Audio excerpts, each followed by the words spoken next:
महाराज जी, पूज्य परम संत वकील साहब जी, दोनों जहां के मालिक होते हुए भी इतने चुप कर रहे, इतनी सादगी से अपना जीवन गुजारा, कभी उफ तक नहीं की, कभी कोई शिकायत नहीं की।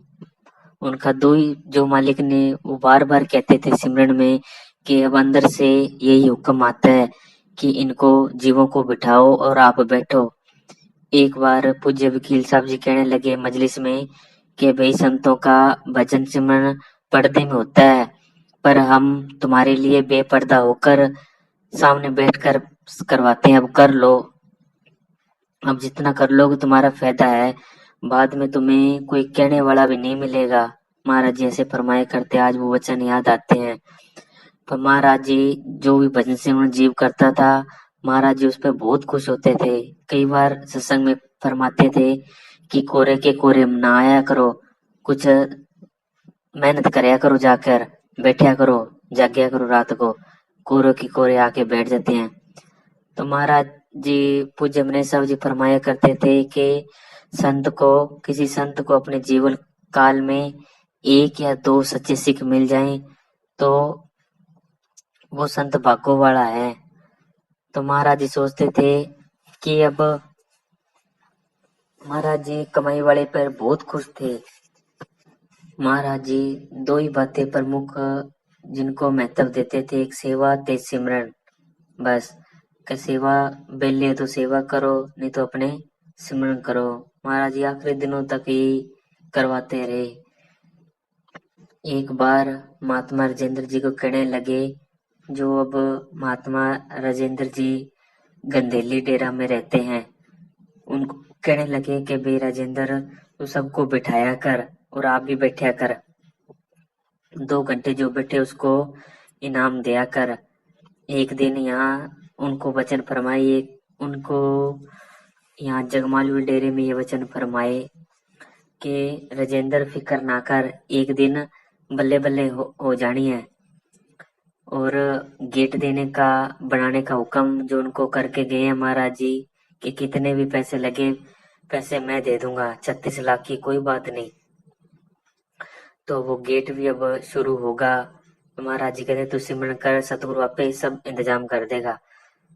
एक बार महात्मा राजेंद्र जी कहने लगे कि भी लोग तो सुनी सुनाई बातें करते हैं या किसी से पढ़कर, हमने खुद तजर्बा करके देखा कि महाराज जी फरमाया करते थे कि तजर्बा तो करो, करके देखो, वो सतगुरु तुम्हारे सारे काम करेगा।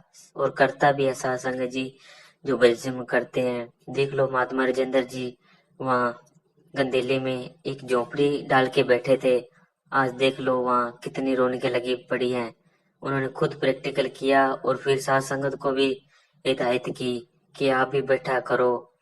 वहाँ साथ संगत जो भी जाती है उनको वो बिठाते हैं और खुद भी बहुत बैठने वाले महात्मा हैं। एक बार की बात है कि अ, पूज्य मनीष साहब जी के लड़के साहबजादे रघुवीर जी 31/12/2009 को शायद गंदेली या पता नहीं सासंग जी नहरा वाली ढाणी में गए। तो वहाँ महात्मा राजेंद्र जी से मिले, खूब गुरु चर्चा हुई वहाँ और सतगुरु सतगुरु होते रही बात। थोड़ी देर के बाद पता नहीं रघुवीर जी के मन में क्या ख्याल आया, क्या सतगुरु जी से अंदर उनको इशारा मिला कि उन्होंने 5-6 जने आदमी को बुलाकर महात्मा राजेंद्र जी के पगड़ी बंधवाई। ये बात 31/12/2009 की है। उस टाइम वहाँ 5 आदमी थे जिनका नाम मोहन बोबिया जी, जो मैंने साहब जी से नामदान लिए हुए, बड़े अच्छे प्रेमी हैं भजन सिमरन करने वाले। और उनके भाई ओम बोबिया जी, वो भी मैंने साहब जी के बड़े जोर के प्रेमी हैं। और बनवारी गोसाई, उन्होंने पूज्य वकील साहब जी से नाम ले रखा है, वो भी बड़े, उनका भी बड़ा बड़ा प्यार। शिव वैती, हरदयाल सिंह जी, टिक्का सिंह के लड़के, बलदेव सिंह जी, मुख्तियार सिंह के लड़के, इनके मौजूदगी में इन्होंने अपने हाथों से उनके पगड़ी बंधवाई। ये मालिक का क्या इशारा था, इसको कोई बिरला ही समझ पाएगा कि उनके पगड़ी बंधवाने में क्या राज था। जैसे रघुवीर जी ने पूज्य वकील साहब जी को पगड़ी बांधी, उसी तरह महात्मा राजेंद्र जी की पगड़ी बांधी।